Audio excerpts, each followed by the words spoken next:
Boa noite, eu sou a Neuza Porto. Nós vamos começar daqui a pouco uma live do Grupo Espírita Caminho, Verdade e Vida. Daqui a pouco a gente começa. Quem vai fazer o estudo hoje é o Geraldo Evangelista. Boa noite, Dávila. Boa noite, Adriana. Tudo bem com vocês? Daqui a pouco o Geraldo está chegando para a gente começar.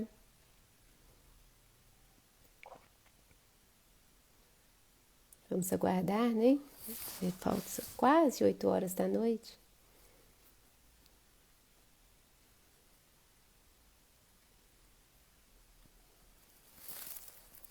O tema do estudo do Geraldo dessa noite é Ciência e Temperança. Boa noite, Maurício. Boa noite, Adir. Boa noite, Rony. Marcelo.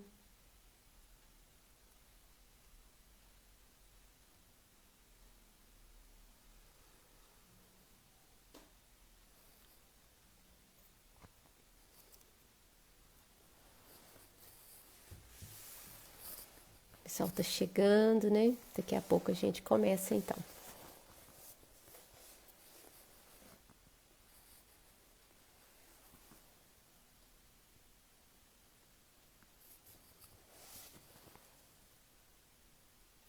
Geraldo chegou aí. Vou acenar para você, G.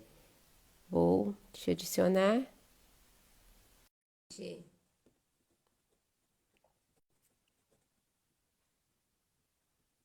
Boa noite a todos. Tudo bem, G? Opa, tô ajustar a câmera aqui. Ficou bom? Tá bom? Ih, não dei conta não, peraí, tentar de novo. Acho que deu.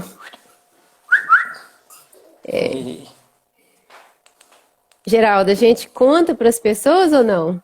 Sua situação. Pode contar, tá inchado aqui? Gente, o G tá com dor de dente e vai fazer o estudo assim mesmo. Se por acaso a coisa apertar, a gente encerra o estudo em benefício do G, correr na farmácia, né, G? Até a É, consulta de amanhã, né, que você tem. mas tá tranquilo, vai dar tudo certo. Sim, a gente faz as coisas muitas vezes no sofrimento, né?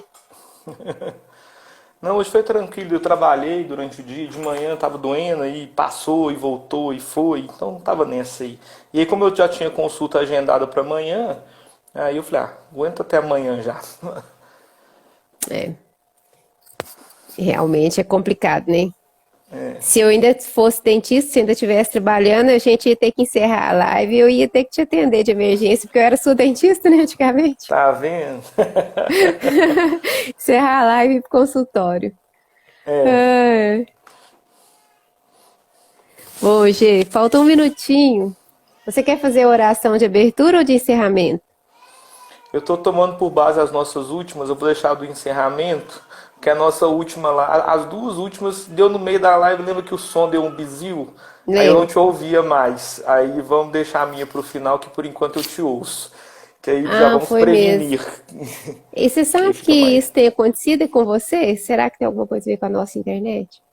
Sim, que não Ah, tem sei não. acontecido, não, assim. Já aconteceu de ter algum problema assim na live, mas teve um dia que eu nem consegui entrar, a palestrante ficou sem palestra.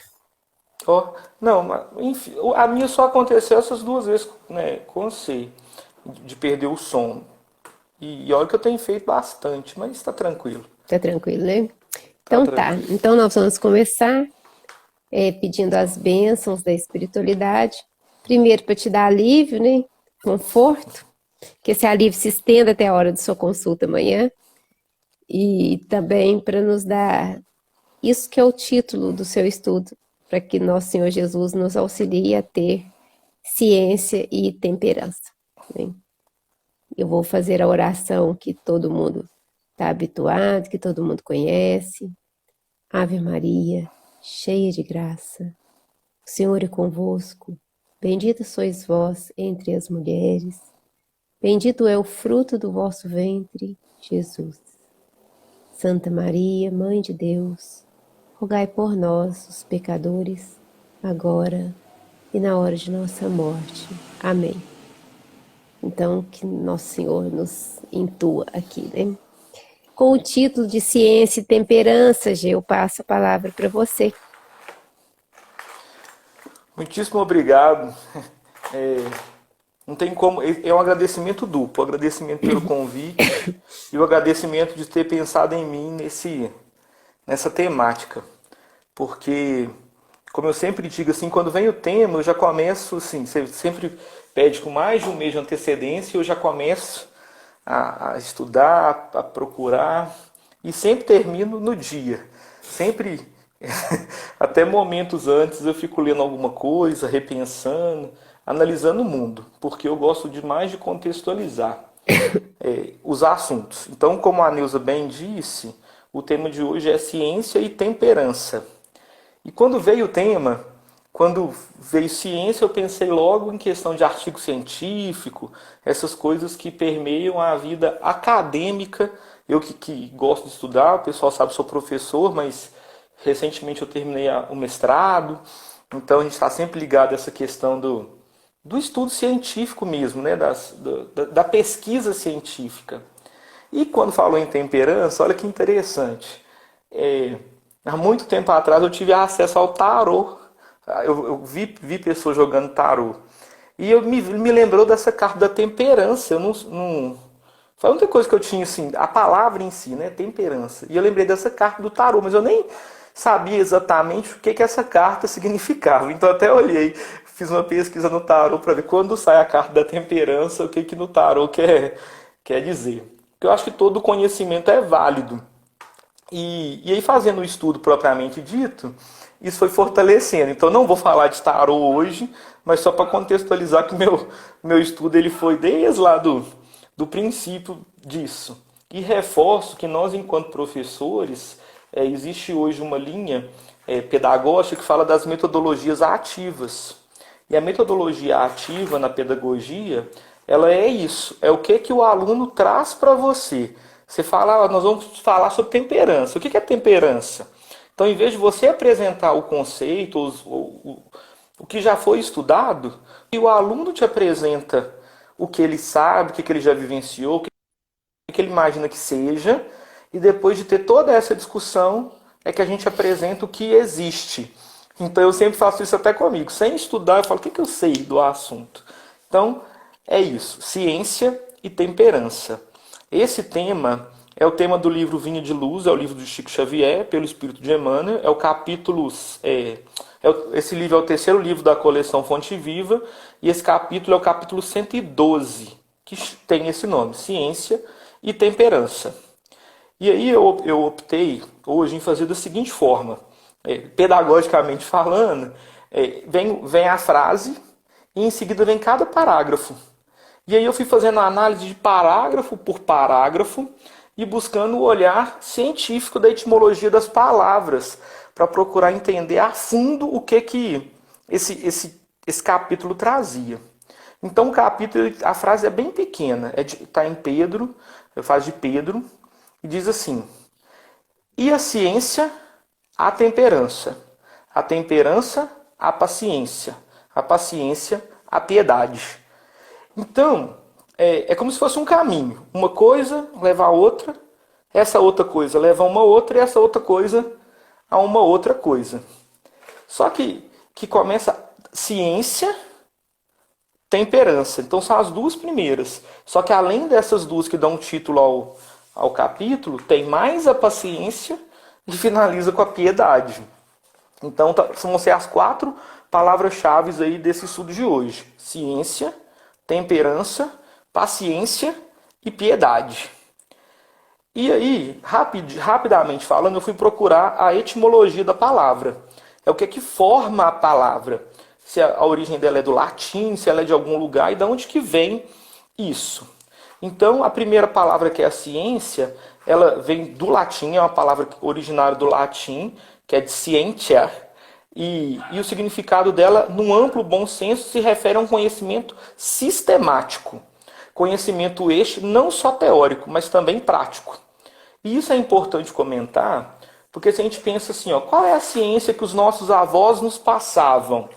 Eles não tinham essa ciência acadêmica, mas muitas vezes, uma coisa bem simples assim, a mulher está no ciclo menstrual, por exemplo, aí a avó fala assim, a mocinha está menstruada, aquece os pés têm que estar aquecidos, calça uma meia, não pisa no chão frio. A avó, a bisavó, ela não tem um conhecimento científico sobre isso propriamente dito. É um conhecimento prático e popular. Mas não quer dizer que isso não seja ciência. Então a ciência ela está ligada ao conhecimento.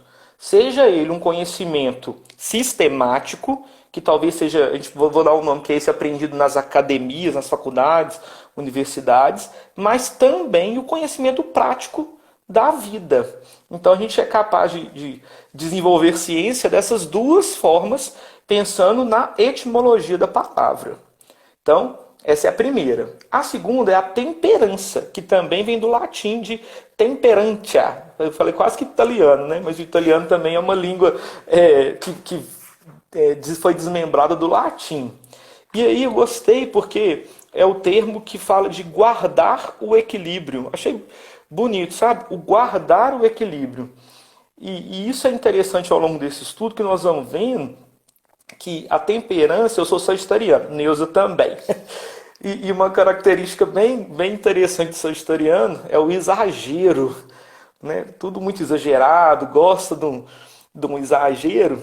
E aí a temperança vem de encontro a isso, que é a questão do equilíbrio sem a prática do exagero. Então eu passei esses dias Tudo aí com observando. moderação, né? Pois é, e eu fiquei observando isso tanto que eu sou exagerado, e eu sou bastante exagerado.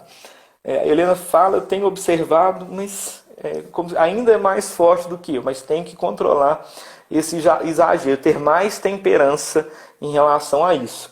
Então essas duas são as palavras-chefes desse estudo, a ciência e a temperança. Mas como eu comentei, existem outras duas que vão dar continuidade, que é a paciência e a piedade. Então a paciência, há uma controvérsia aí nos estudos etimológicos, uma vem de pax. Tem gente que acha que a paciência vem de pax, que seria paz. Porém, existe uma outra origem dela que é de pater. E se for de pater, ela é ligada a sentimento. Então, os autores, nesse site que eu peguei de etimologia das palavras, eles não são precisos de onde que a paciência vem.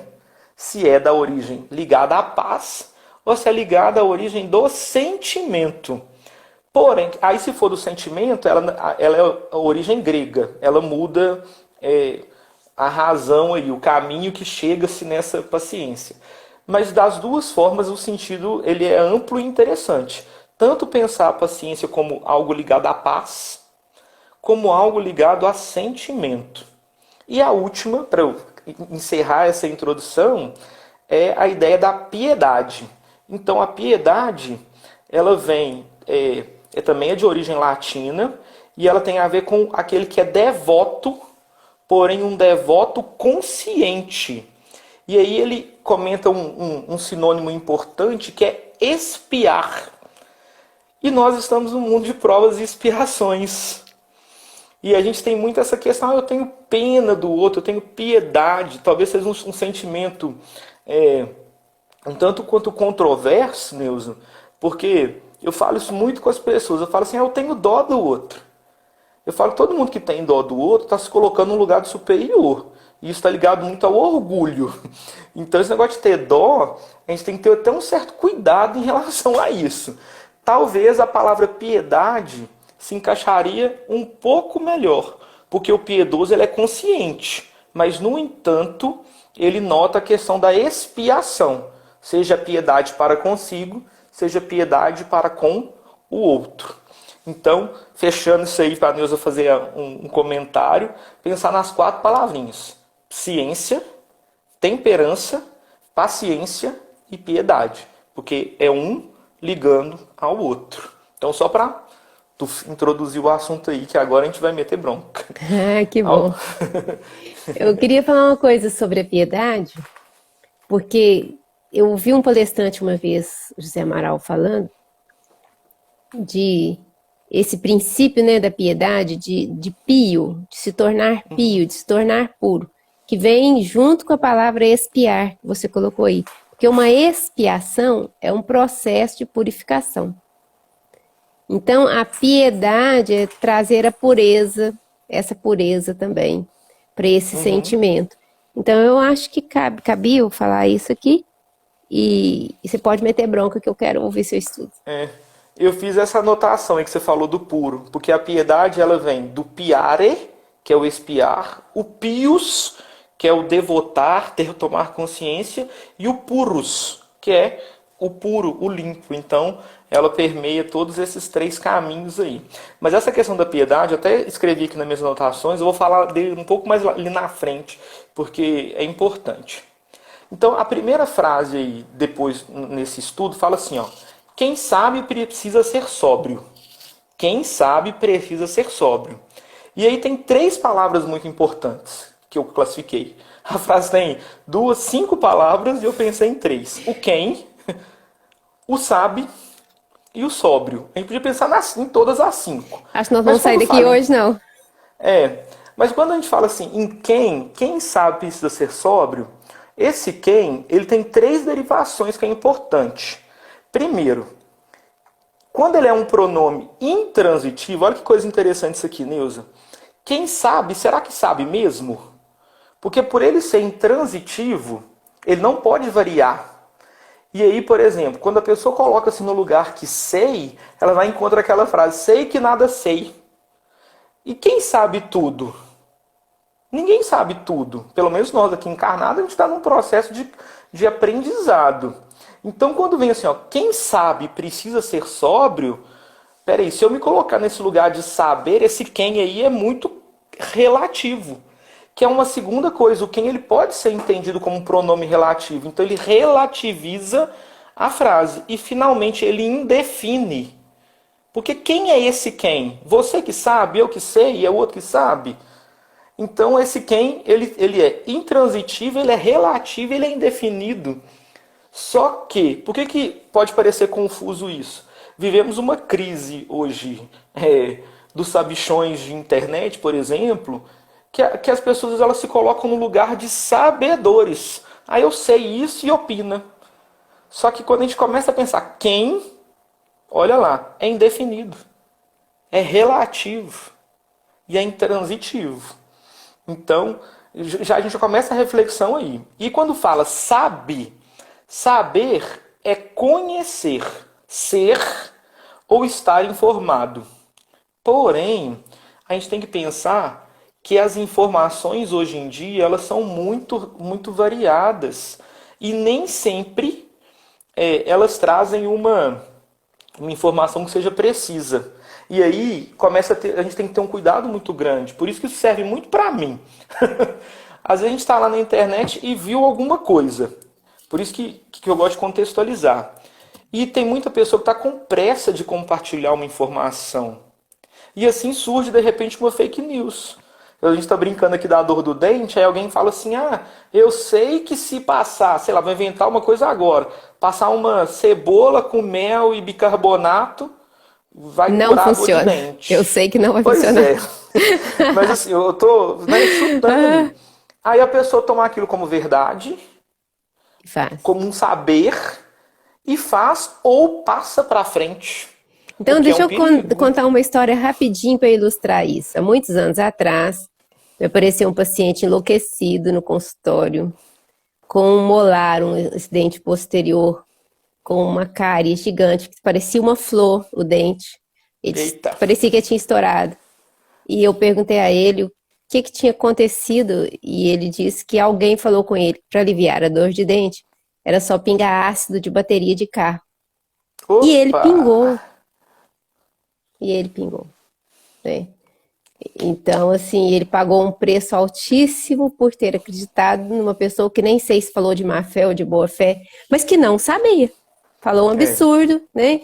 Então, assim, as pessoas fazem absurdos quando estão desesperadas, confiando em qualquer informação que aparece. Eu estou dando esse exemplo da dor de dente, porque é o assunto aqui, mas poderia ser qualquer outra situação desesperadora que a pessoa poderia tomar uma atitude sem saber, né? Sem conhecimento, sem ciência. Isso. Então, a gente tem que tomar o cuidado com esse quem fala. Quem fala, quem está comentando, sabe esse saber dele. Aí a terceira palavra interessante ali, que é a sobriedade, ser sóbrio. Quem sabe precisa ser sóbrio. E o que é ser sóbrio? É ser moderado. É não estar intoxicado. Então, quando até se relacionar o sóbrio, que não está com cachaça, né? A pessoa tá alcoolizada ou estar sóbria. O sóbrio é esse, ele não está intoxicado. Só que essa intoxicação, ela não necessariamente é uma intoxicação química. Ela pode ser uma intoxicação do ego. Porque quando essa pessoa, esse ser, se coloca no lugar de saber, de repente sem saber, é uma questão muito egóica.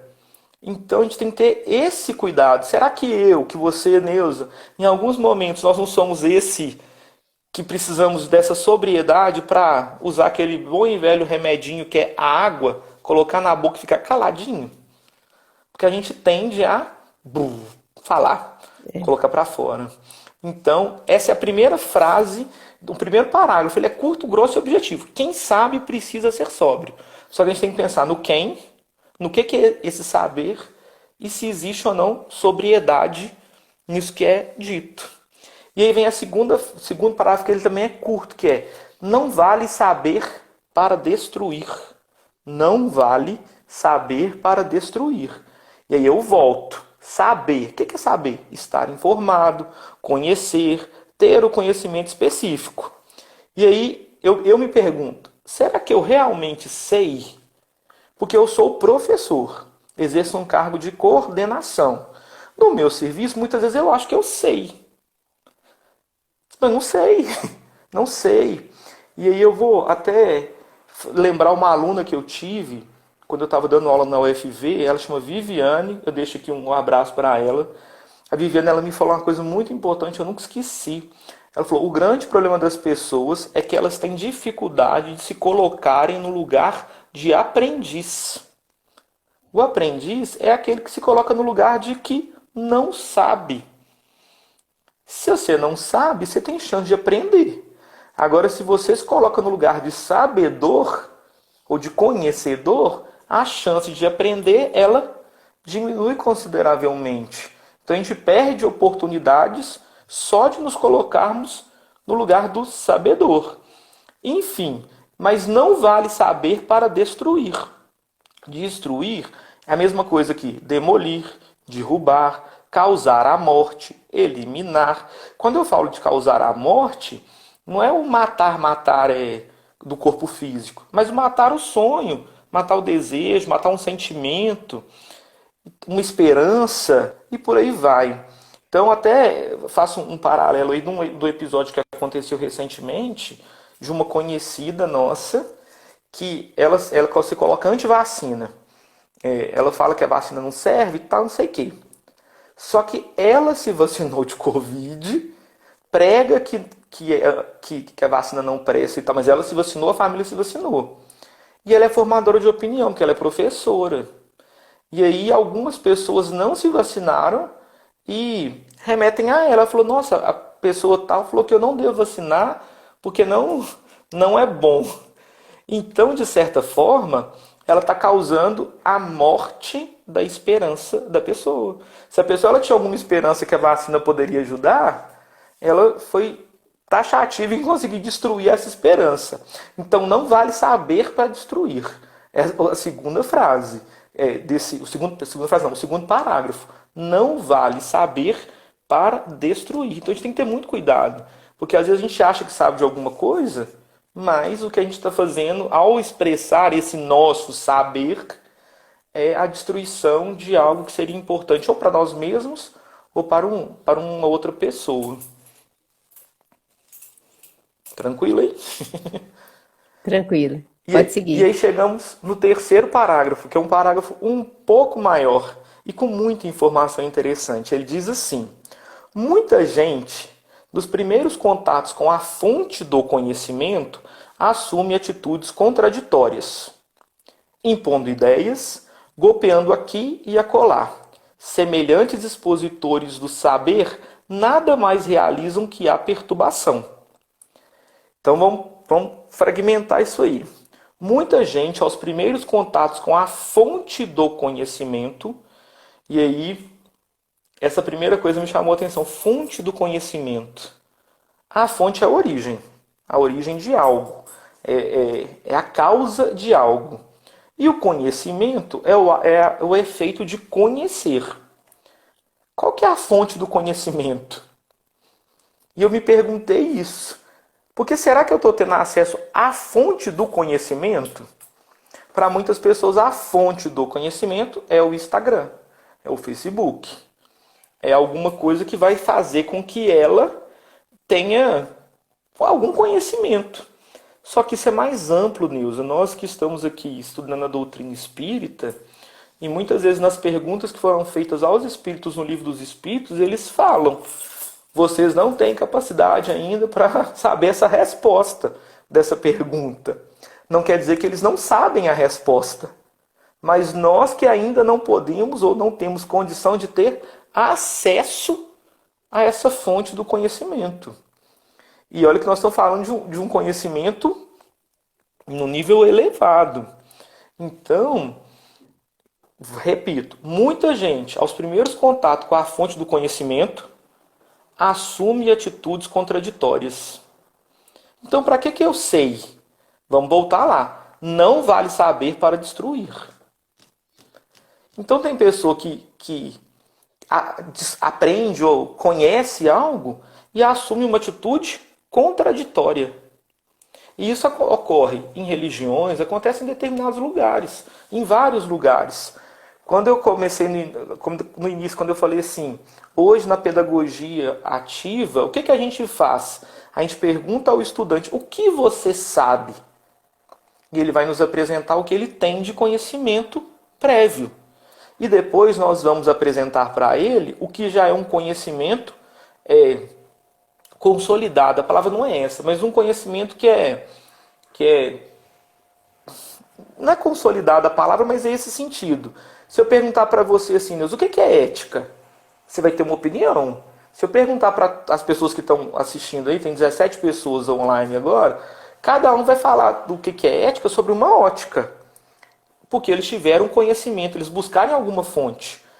E aí, enquanto professor, a gente escuta, vamos filtrar, vamos discutir, e depois eu apresentaria um conceito de ética que já é estudado, difundido, consolidado. Quer dizer que isso não pode mudar? Pode.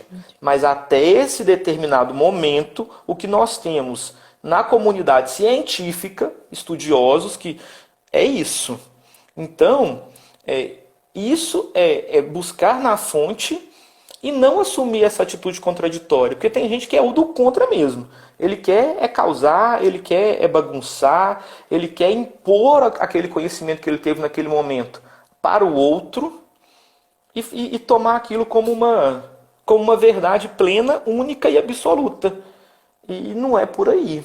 Então, temos que ter esse cuidado, que é entender o que é a nossa fonte de conhecimento e o cuidado quanto ao assumir atitudes contraditórias. Porque a ideia não é por aí, senão a gente está só causando perturbação em vez de agregar, de acolher, de ir por esse caminho. Ótimo. E aí, tem uma questão em relação a isso, até recentemente, pode parecer engraçado, mas às vezes a gente não nota os nossos sentimentos, né? Eu estava num lugar e aí veio uma pessoa e começou a falar sobre Jesus. Eu estava como ouvinte, não era para mim, mas eu estava ouvindo a pessoa falando próximo a mim. E aí, de repente, ele falou da questão da multiplicação dos pães. E foi uma coisa que eu nunca tinha pensado. Eu acho que eu estava com a ideia da multiplicação dos pães, uma ideia muito infantil. Que talvez quando eu fiz catecismo, lá em 1900 e bolotinho, que eu nem lembro quando, eu entendi a multiplicação dos pães, que Jesus pegou um pão e como mágica, bluf, transformou aquele pão em milhares de pães e que maravilha e tal. E aí a pessoa conversando, eu falei, gente, peraí. Esse pão Agora eu não entendo dessa forma mais. Agora eu, enquanto homem adulto, o que é o pão? O que é essa transformação? O que é isso? E aí eu cheguei a uma nova conclusão. E aí quando eu estava lendo isso aqui, eu falei, muita gente com primeiros contatos na fonte do conhecimento assume atitudes contra... Eu falei, gente do céu, se eu tivesse brigado, questionado, reclamado e falado que Jesus era mágico, multiplicava o pãozinho de sal, o pãozinho francês, eu imaginava aquele pãozinho francês Que bonitinho, pãozinho que a gente come com manteiga, né? isso, multiplicado. Então a gente tem que estar aberto até para nós mesmos termos acesso à fonte de conhecimento várias vezes. Porque nós somos seres em transformação. Então a ciência ela também é algo... isso é tão polêmico. A ciência ela está em transformação quando eu falo na ciência dos homens. E quero deixar isso bem claro. Não sei se você entende o que eu estou querendo dizer e o pessoal que está assistindo. Porque o que é. No entanto, o que a gente conhece não necessariamente é. Pescou ou não? Pessoal que está assistindo, algum comentário? A Michelle escreveu aqui, ó. As pessoas que criam achismos não fazem ideia do tamanho do problema causado. É por aí. Porque quando eu falo assim, o que é. Por exemplo, Jesus é. Deus é. A verdade é. Porém, o que a gente acha que é, não necessariamente são esses exemplos que eu citei. Eu tive São um livro, achismos. eu tive um livro que eu esqueci o nome dele, um livro muito interessante, que eu doei ele, mas tinha na hora que você abre o livro que vem o título, tinha 3 frases embaixo que cabe aí. E estava falando de sabedoria, né, de ciência. O que a gente realmente sabe? O que a gente sabe que não, o que a gente sabe que sabe. O que a gente sabe que não sabe. E o que a gente não sabe ainda que não sabe. São essas 3.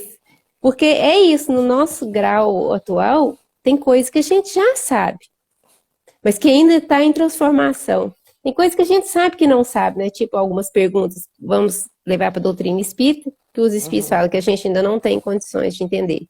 Tem coisas que a gente nem sabe que não sabe, ainda vai demorar muito para a gente começar a perceber e falar, isso aqui, nem essa noção a gente tem ainda. Então, seria mais ou menos por aí, né, dessa questão que você colocou. Exato, exato. Eu até conversando nesse negócio de conversar sobre o estudo, eu até falei assim, a cura da AIDS, por exemplo, ela existe. Ela existe, ela está aí. Nós não temos acesso ainda. Será que teremos? Não sei. Ou quando teremos? Também não sei. Mas que ela existe, ela está aí. Ela está aí. Mas por que de repente a gente não tem acesso? Porque eu até brinquei, eu falei, nós, nessa imperfeição moral que nós temos, o povo pratica sexo desvairado e tal.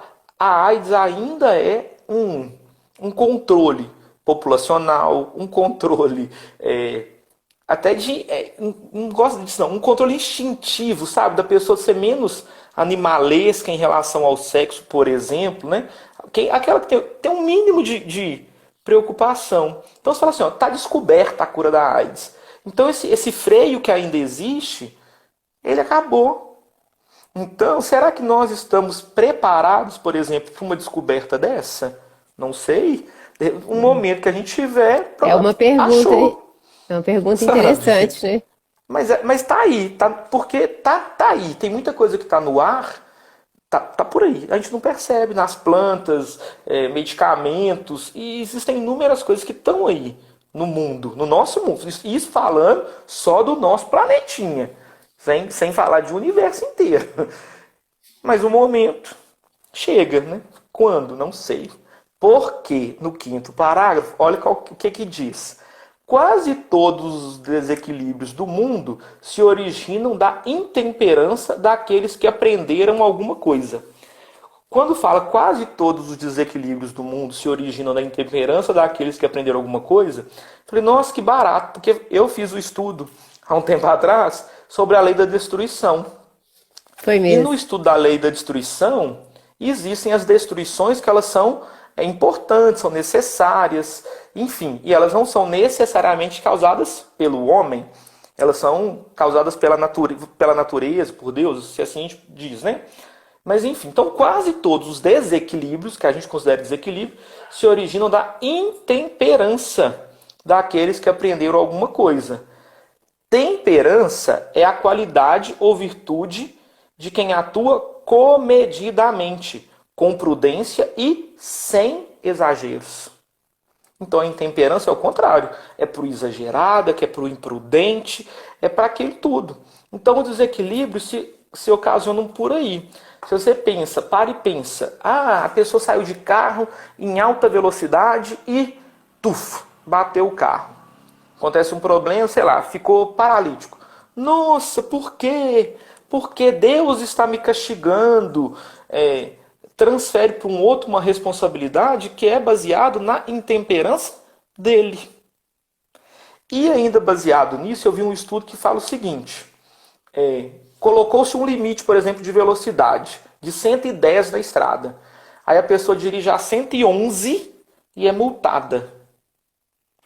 Aí ela vai e pergunta, mas de 110 para 111 é só um. Qual que é a diferença de uma pessoa dirigir a 110 ou a 111? Limite. Nós precisamos de estabelecer limites. Passou do limite, nós estamos entrando em um outro nível. Um nível de desequilíbrio, um nível de falta de prudência, de exagero. E nós estamos numa sociedade que ela clama por limite. Nós precisamos de limite. As crianças que estão aí precisam de limite. Os pais precisam de limite. Se não tem um limite, a gente entra nessa outra esfera. E aí contribui com esses desequilíbrios todos que a gente tem no mundo. Ainda estamos numa situação que os limites eles precisam ser colocados. Se a gente for pensar na lei mosaica, Moisés lá ele recebeu de Deus os 10 mandamentos. Aquilo ali são 10 pontos limitadores para a sociedade humana. Porque senão o povo ia ficar muito doido, nós ia ficar muito doido.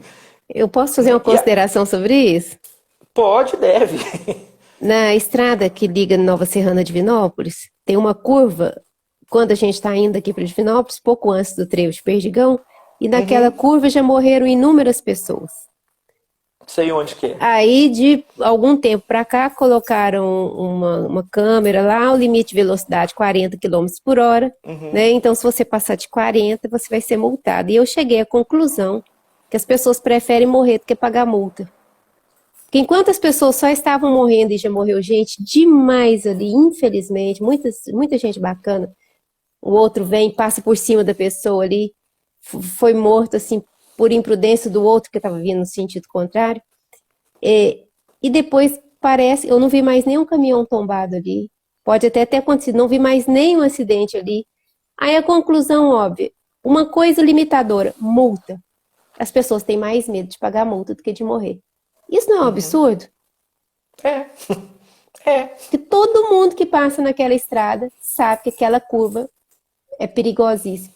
Enquanto não colocou a câmerazinha lá e o limite 40, e você sabe que se você passar a 41, você vai pagar a multa.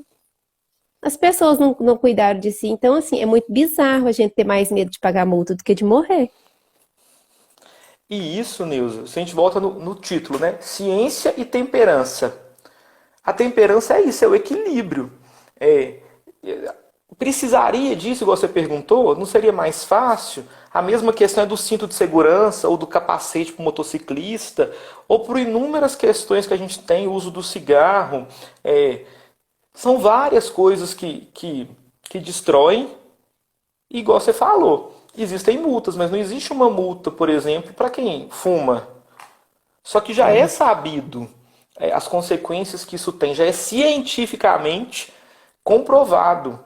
Mas por que continua? Então, esse limite, esse controle, e tem isso na yoga, eu não sei o nome, que é essa questão de você mostrar para você mesmo que você é capaz de controlar o seu desejo, o seu instinto, não sei, a Helena que fala. Tem nos yamas e nos niyamas, né? E tem uma frase que diz assim, Yoga Vritti Nidhi Nirodha, eu esqueci como que é a frase em sânscrito, mas ela quer dizer que yoga é controlar as flutuações mentais, né? Você ter um controle, não é repressão, não é no sentido de reprimir, Uhum. não, mas ter controle e observação sobre elas. Porque sem isso, o resto fica sem controle. É. E é complicado a gente perceber e entender isso. Falando de mim, eu consumia muito refrigerante, muito. Era uma coisa assim assustadora de chegar no ponto de eu comprar refrigerante no caminhão, como se eu fosse boteco, sabe? Nossa, E eu gente, nunca falei, pensei. é, eu tomava muito refrigerante, gostava demais, demais, demais, demais, demais. E aí um dia eu falei, eu não vou tomar mais refrigerante. E parei de tomar refrigerante. E consigo, até hoje, não tomar refrigerante. Não preciso tomar. Isso é tipo eu mostrar que eu tenho controle em relação a essa questão. Só que tem outras que eu não tenho. Por exemplo, alimentação eu ainda preciso controlar algumas questões. Mas eu já sei, mas não faço. E aí eu fico, poxa, por que é mais forte do que eu? Eu tenho que ser capaz de controlar isso. Ter essa temperança. Ter essa questão de controlar os exageros. Então, é um processo que a gente vem estudando até no EJA, esses últimos dias. De ter o autoconhecimento, de se conhecer. O que é eu que tomo refrigerante ou o refrigerante está me dominando? Então, primeiro você conhece. E depois você renova a atitude. Mas tudo sou eu quem domina a ação. Então, eu percebo e eu mudo. Então, é uma ação baseada na minha força de vontade, no meu querer. Então, a gente ainda tem muito daqueles que não conseguem se controlar. Então, você perde esse tempero, essa temperança. Então, entramos num ponto complicado. E a gente chega no 6, no sexto parágrafo, que diz assim, ó, não esqueçamos, toda ciência, desde o recanto mais humilde ao mais elevado da terra, exige ponderação. E aí começa uma nova frase que eu adorei. O homem do serviço de higiene precisa de temperança, a fim de que a vassoura não constitua o objeto de tropeço. Tanto quanto o homem que governa necessita sobriedade no lançamento das leis, para não conturbar o espírito da multidão. E não olvidemos que a temperança, para surtir o êxito desejado, pode eximir-se a paciência, como a paciência, para bem demonstrar-se, não pode fugir à piedade, que é sempre compreensão e concurso fraternal. O parágrafo é grande, mas são duas palavras que me chamaram a atenção. A primeira é ouvidemos, porque a gente não fala ouvidemos no nosso dia a dia. E quando diz Não. assim, ó, e não ouvidemos que a temperança, ouvidemos é perder a memória, não vir a lembrança. Então, não podemos perder da nossa mente que a temperança, para surtir o êxito, não pode desobrigar a paciência. Então, quando eu falo assim, ó, eu ainda não controlo determinadas questões minhas, eu tenho que ser paciente para entender também que algumas coisas levam tempo. Porém, eu não posso usar disso uma muleta. Falar, leva tempo, então vou deixar o tempo passar Nós e somos não espíritos vamos eternos, né? Daqui 1 milhão de anos eu eternos. faço. Eu melhoro. Então, não.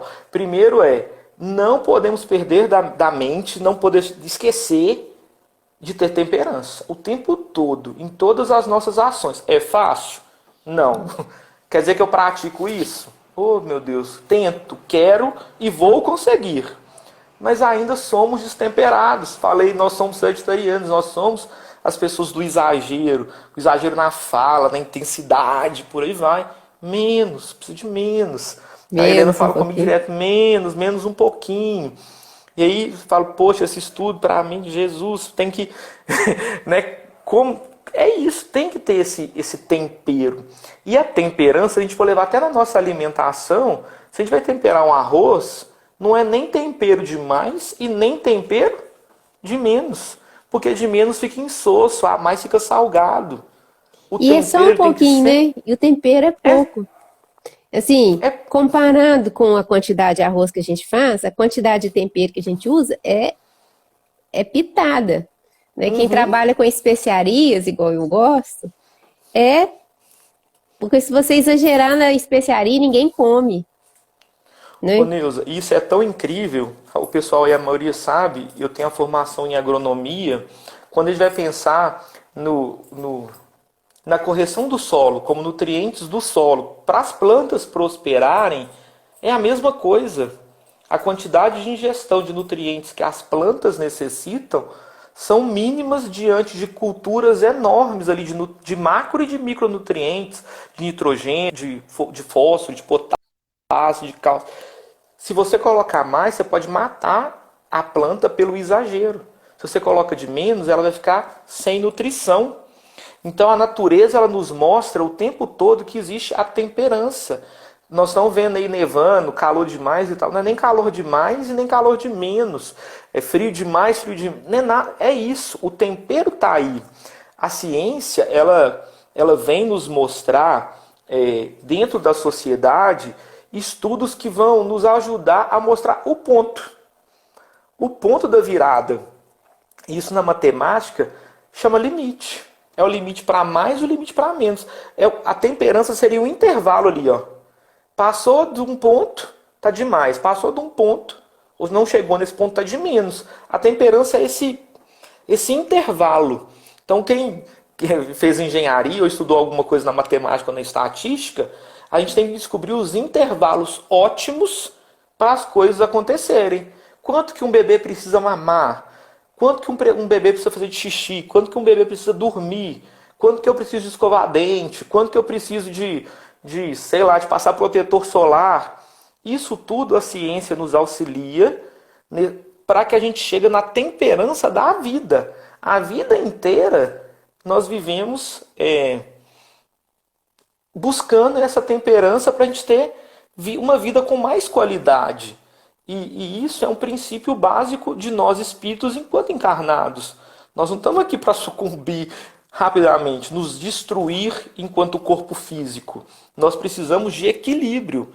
E o equilíbrio, o limite e a temperança, eles estão diretamente associados. E aí, só para ficar bem linkado isso, vamos lá. Não deixamos faltar, não esquecemos da temperança para surtir o êxito desejado. Não podemos dispensar ou desobrigar a paciência. Para bem demonstrar, não pode fugir a piedade. Então, isso são processos. A gente sabe que na nossa encarnação estamos no nosso melhor momento, igual eu falei. Temos que ter paciência para conosco, para com o outro, porém não usar disso como uma muleta. A paciência é o entendimento que o momento vai chegar. Só que eu preciso trabalhar para que isso aconteça. Eu tenho que lembrar de ter temperança. Não adianta falar assim, eu vou. Igual no meu caso, eu parei de tomar refrigerante. A temperança, no meu caso, foi isso. Mas eu poderia tomar um pouquinho e ser feliz e tal. De repente, quem sabe depois, eu consiga chegar nesse ponto da temperança. Porque a temperança da Neuza ou da temperança da Camille Menezes que está aí ou do Ronaldo, não é a mesma para cada indivíduo. Isso pensando em questões físicas do mundo físico a fim de otimizarmos o nosso corpo físico. Agora, pensando na temperança espiritual, nós temos um modelo que teve aqui na Terra, que é Jesus. Ele é o modelo. Então, o que nós temos que buscar? É aquilo ali. Aquilo ali é um modelo de perfeição, que nós ainda estamos caminhando, galgando. Só que, graças a Deus, muitas coisas nós já não praticamos. Já não mata fisicamente. Já não estamos roubando fisicamente, né? Ainda destruímos sonhos dos outros, temos palavras atravessadas. Infelizmente, ainda estamos nessa esfera da língua. Mas já podemos melhorar e nos vangloriar que eu não estou matando meu irmão. Que antigamente, se a gente pensar em outras vidas, outro falava assim, eu não gosto de você. Ia lá e dava jogava uma lança, sei lá, né? O que a gente fez no passado. Isso já é uma evolução em nível espiritual, que não podemos, como se diz assim, não ficar feliz por isso. No EJA de sexta-feira passada, teve uma conversa de um colega nosso que ele falou assim, olha, quando eu era rapaz, agrediram meu pai, bateram no meu pai, e eu fiquei muito triste com isso, e eu fico triste comigo, ele disse assim, porque eu não consigo esquecer e perdoar a pessoa que fez isso com meu pai. Eu tô errado? Ele falou assim. Aí eu até falei com a Ana Lúcia, deixa eu dar uma opinião. Eu falei assim, olha que bom. Você já conseguiu chegar num ponto que ele fez isso com seu pai, você ficou triste, chateado, amargurado, só que você não revidou. Então isso já é um passo, um caminho trilhado. Porque numa outra época, você iria lá e revidaria, fazia a mesma coisa. Teria vingança. Então, às vezes a gente pensa que está ruim, mas já é um caminho avançado. Já é um passo dado. Agora é trabalhar esse sentimento. Mas não fica triste. Já é um andado, sabe? A gente já está evoluindo. A Quando a caminhada é própria longa, a Michelle pessoa está colocando aí. pergunta, Temos que ajustar. quando a Mas própria temos que pessoa, enxergar também os pequenos passos que estamos dando em sentido ao nosso modelo maior. então, quando a própria pessoa pergunta se eu estou errado, já é um passo além também. Adivinha o que aconteceu, Neuza? Você tem Ah, uma chance para adivinhar. Adivinha. Não te ouço. Tinha que ser, né? vai fundo Mas você aí, me ouve. ouço. Sim? Você me ouve? Sim, Então vou meter bronca aqui no final. tá bom. Tinha que ser. Pois bem, aí o sétimo parágrafo diz o seguinte, eu estou acompanhando o tempo aqui, tá? Tá no final. Se algo sabes na vida, não te precipites a ensinar com quem tiraniza, menosprezando conquistas alheias. E eu vou fazer um comentário aqui muito importante. A Helena, minha esposa, ela fala isso muito comigo, muito, muito, muito. Porque às vezes eu pergunto uma coisa para ela fala assim, não vou te contar, não vou te ensinar. Não vou fazer. Sabe por quê? Porque eu não tenho que te ensinar. Se eu te ensino, de repente você não conquista esse aprendizado. E eu sei que você tem condição de conquistar. E na hora, assim, confesso que de repente eu fico... Fala, vai estudar. Ela fala, vai pesquisar, vai correr atrás. Porque aí você vai saber. E aí quando você pesquisa, corre atrás e aprende ou descobre e tal, a conquista é sua. E quando a coisa é dada de mão beijada, muitas vezes nós desprezamos. Então, quando fala assim, ó, se sabes de algo na vida, não te precipites a ensinar, como quem tiraniza, menosprezando as conquistas alheias. Então, são dois lados. Muita gente quer ensinar para aquele que não está no momento de aprender. É aquela questão, não dê pérolas aos porcos. É. Num determinado nível. Mas num outro nível, eu também entendo me colocando nessa questão em relação a isso. Às vezes ela me fala e depois eu pergunto para ela, outro dia falou, já te falei isso. Só está mostrando que o que eu te falei, você nem correu atrás, dispensou a informação. Então vai atrás, vai procurar saber, vai trabalhar, porque aí a sua conquista ela se torna mais efetiva. E aí o parágrafo fala isso. Examina as situações características de cada um e procura. Cadê? Primeiramente, entender o irmão de luta. Então, quando a gente entende que ponto que a outra pessoa está, o que ela é capaz de aprender ou de entender, a gente não fica nessa ansiedade de dar para ela a informação. Muitas vezes você pode dar para ela o caminho. E aí também mostra pra gente o nosso lugar, que é aquilo que eu falei no início. A pessoa se coloca numa posição, eu sei, então tá lá em cima, o outro não sabe, e aí esse é o ego, né? O orgulho, É. eu sei pra caramba, sei muito, e o outro não sabe, vou ensinar pra ele. De repente ele até sabe, mas ele tá só caladinho. Ali a Adriana, minha irmã, colocou ali. Até porque cada um está num nível de evolução. Cada um está num momento da evolução. Então é diferente. E aí, para a gente finalizar, vem o último parágrafo. E hoje eu tive uma conversa com a Neuza prévia de manhã sobre isso, que diz assim, ó, saber não é tudo, é necessário fazer. E para fazer bem, homem algum dispensará a calma e a serenidade, imprescindíveis ao êxito. Nem desdenhará a cooperação, que é a companheira dileta do amor. E eu falei, o que é dileta? Nunca tinha visto essa palavra, não. Aí descobri, né, que a dileta é aquilo, até copiei aqui, aquilo que nos é muito querido, aquilo que é honrado. Então, quando fala assim, ó, a cooperação é a companheira dileta do amor, é a companheira muito querida do amor. E eu falei com a Neuza assim, Neuza, posso entender a cooperação como caridade? E a gente ficou nessa discussão, né? A cooperação é uma das companheiras diletas do amor, mas ela não é a caridade. A gente pode cooperar sem ser caridoso, pode ser caridoso cooperando. Existe aquele ponto, né? O ponto que distingue uma coisa da outra. Só que o texto fala, saber não é tudo. Ponto. É necessário fazer. Então não adianta saber e não praticar nada. É o que foi dito lá no princípio, lá no segundo parágrafo, acho que é no segundo, quando vai falar o que